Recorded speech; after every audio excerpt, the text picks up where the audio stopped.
In 2019, Donald Trump called Bitcoin a scam. Years later, crypto markets still flinch every time his name re-enters the conversation. But what if that headline, Trump versus crypto, was never the real story? Behind the sound bites, the tweets, and the market volatility lies a quieter financial truth. One that isn't about digital coins versus old money, but about power, monetary control, and who gets to define value in the modern economy. Because when a former president speaks about money, even dismissively, markets don't hear opinion. They hear intent. Traders watched screens flicker red and green. Analysts replayed interviews frame by frame. Regulators leaned back in their chairs, not to react, but to listen. And ordinary investors wondered whether they were witnessing a threat, or a signal. This isn't a story about whether crypto will survive. It's a story about why it scares certain institutions, why it empowers others, and why Trump's words landed exactly where they did, at a moment when the global financial system was already quietly shifting beneath everyone's feet. If stories like this fascinate you, subscribe and join us as we uncover the hidden mechanics of global finance. And tell us, what country are you watching from? Because this story didn't just ripple through American markets. It echoed worldwide. So what did Trump really mean? Donald Trump's first public clash with cryptocurrency didn't happen in a crisis. It happened in calm. The economy was stable, markets were confident, and Bitcoin was still a niche obsession, discussed more in online forums than in government halls. That's what made the moment unsettling.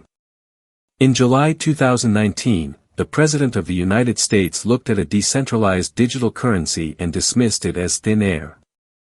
No intrinsic value. No real backing. Just volatility. On the surface, it sounded like skepticism. But beneath it, analysts sensed something sharper, recognition. Because by then, crypto had already crossed an invisible threshold. Hedge funds were experimenting quietly. Payment processors were filing patents. Central banks were commissioning internal papers that never reached the public. Ordinary citizens didn't see it yet, but money itself was beginning to split into two philosophies, one controlled, one permissionless. Trump's words didn't introduce fear. They revealed it. Inside trading floors, the reaction was restrained but alert. Bitcoin dipped, then recovered. Investors didn't panic, they paused. Journalists replayed the statement, not for what was said, but for what wasn't. There was no call for bans. No policy threat. Just dismissal. And in finance, dismissal from power is rarely casual. It's often strategic. Economists began asking a quieter question: why address crypto at all, if it truly didn't matter? Because it did. Not as a currency, not yet, but as a challenge. A system that operated beyond interest rates, beyond stimulus, beyond presidential influence. For a man whose worldview revolved around leverage, negotiation, and dominance, crypto represented something unfamiliar, money that didn't respond. And that, more than volatility, was the real disruption quietly forming beneath the headlines. The deeper signal wasn't Trump's criticism, it was the timing. His comments came just as Facebook announced Libra, a corporate-backed digital currency that immediately triggered global regulatory alarm. Governments that had ignored crypto for a decade suddenly convened emergency hearings. Central bankers warned about monetary sovereignty. Senators demanded answers. And quietly, crypto stopped being treated like a tech experiment and started being treated like a financial threat. Behind closed doors, the concern wasn't volatility. It was precedent. Libra suggested that money could be issued without a state, scaled without a central bank, and adopted faster than any national currency in history. Bitcoin had planted the idea. Libra nearly operationalized it. Trump's dismissal now looked less like ideology and more like defense, not of the dollar's value, but of its authority. Markets picked up on that distinction immediately. For ordinary investors, the signal was confusing. Prices wobbled, then surged. Critics declared crypto finished. Developers doubled down. And analysts noticed something strange: every time political power spoke against crypto, adoption quietly accelerated elsewhere. In countries with capital controls, interest spiked. In inflation-prone economies, wallets multiplied. The more forcefully crypto was rejected at the top, the more it seemed to find oxygen at the edges of the system. And that contradiction was only beginning.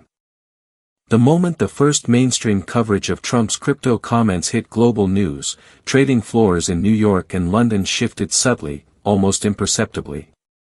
Screens flickered with green and red, Bitcoin dipping 3%, then recovering, while altcoins surged quietly in Asia. Analysts leaned forward, scanning patterns that didn't match historical reactions. It wasn't panic. It was curiosity laced with tension. Investors murmured among themselves, asking the same unspoken question: is this a policy signal, or just noise? Meanwhile, ordinary citizens felt the ripples in more tangible ways. In Argentina, where inflation was already eroding savings, local crypto exchanges saw unprecedented sign-ups. In Nigeria, mobile wallets linked to Bitcoin and Ethereum started filling faster than banks could process transfers. Social media exploded with questions and warnings, investors desperate for guidance from both pundits and friends. The world was watching a digital tug-of-war that had no clear referee. Even governments reacted, cautiously and quietly. Regulators in Europe convened emergency briefings, central banks in Asia issued internal advisories. Analysts described the mood as uneasy but alert. Corporations with blockchain ventures, from fintech startups to multinational banks, evaluated every sentence for hidden intent. And beneath it all, a deeper tension took hold: markets had learned to fear what wasn't said. Micro-moments of hesitation, delayed memos, and the strategic silence from policy leaders became as impactful as any official regulation. By late 2019, the financial world realized this was no isolated comment. Crypto was beginning to operate like a shadow economy, invisible in traditional reports, yet increasingly influential in real decisions. Hedge funds quietly rebalanced portfolios. Tech giants began revising payment strategies. Journalists noticed that volatility was no longer random, it followed the cadence of political statements, regulatory hints, and corporate movements. Every tweet, every interview, had the potential to tilt billions. Across global markets, reactions were cinematic in their subtlety. In Tokyo, traders glanced at screens in disbelief as Bitcoin climbed despite negative headlines. In London, investment banks held emergency briefings to assess exposure. Analysts exchanged nervous smiles, recognizing that a currency they didn't control was growing faster than any containment strategy they could devise.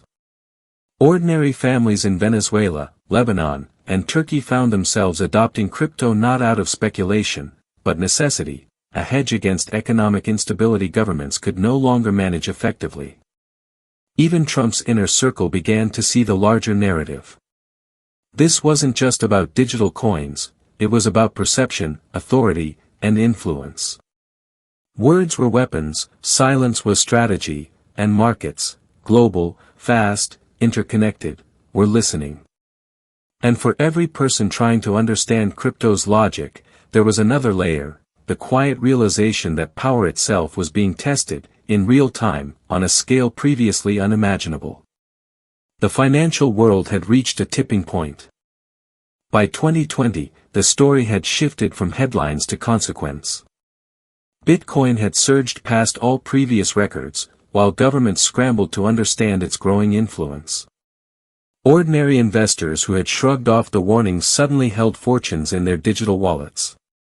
In offices from Washington to Singapore, regulators reviewed internal reports with a new urgency, not to suppress, but to comprehend. Analysts described the moment as a redefinition of trust, where value no longer relied solely on governments, banks, or traditional institutions. The emotional landscape was just as complex. For families in emerging economies, crypto represented hope, a hedge against currency collapse, a means to preserve savings, a chance to participate in global markets without middlemen. For institutional players, it was anxiety, a challenge to decades of financial orthodoxy. Investors in New York and London debated quietly over coffee, wondering if ignoring digital currency now would be the gravest error of their careers. And everywhere, the unspoken question lingered: who truly controls money when anyone can issue it? Yet the most striking realization was subtler. Trump's words, once thought dismissive, had accelerated a conversation that might have otherwise taken decades. By challenging crypto, he inadvertently spotlighted it, forcing governments, corporations, and citizens alike to confront an uncomfortable truth: value is not fixed. Authority is not absolute. And in the quiet spaces between tweets, press releases, and policy memos, a new financial reality had begun to emerge. Looking back, the human story becomes clearer than the market charts. In small towns and sprawling cities alike, people began making financial decisions once reserved for institutional investors. Remittances flowed through digital wallets. Savings migrated to decentralized ledgers. Students, shopkeepers, and freelancers all became unwitting participants in a global experiment that tested trust, technology, and the limits of traditional power. Ordinary citizens were no longer passive observers, they were active actors in a quietly unfolding economic revolution. For governments, the revelation was uncomfortable but unavoidable. Policymakers faced a choice: adapt to this new form of money, or risk irrelevance. Central banks explored digital currencies of their own. Regulatory frameworks were drafted, amended, and debated. Economists exchanged cautious optimism with a tinge of apprehension. And while markets remained volatile, one truth was undeniable: the dialogue between digital and traditional finance had shifted permanently, and the rules of the old world were no longer sufficient to contain the new. The lingering takeaway is almost philosophical. Money, once tethered to authority and geography, had grown fluid, democratic, and elusive. Trump's early dismissal, originally read as ridicule, had catalyzed scrutiny, adoption, and debate on a global scale. In the end, the story of crypto isn't just about currency, it's about how societies recognize value, how power responds, and how, sometimes, a single comment can ripple through the world in ways no one fully anticipates. In the end, the story of Trump and crypto is not just about politics, volatility, or headlines. It's a reflection of how modern finance constantly tests the boundaries between control and freedom, authority and innovation. Every tweet, every policy remark, every quiet investment decision becomes part of a web that connects ordinary people to the highest levels of power. And while markets may rise and fall, the lesson endures: value is never static, and the future of money is often written in the spaces between words.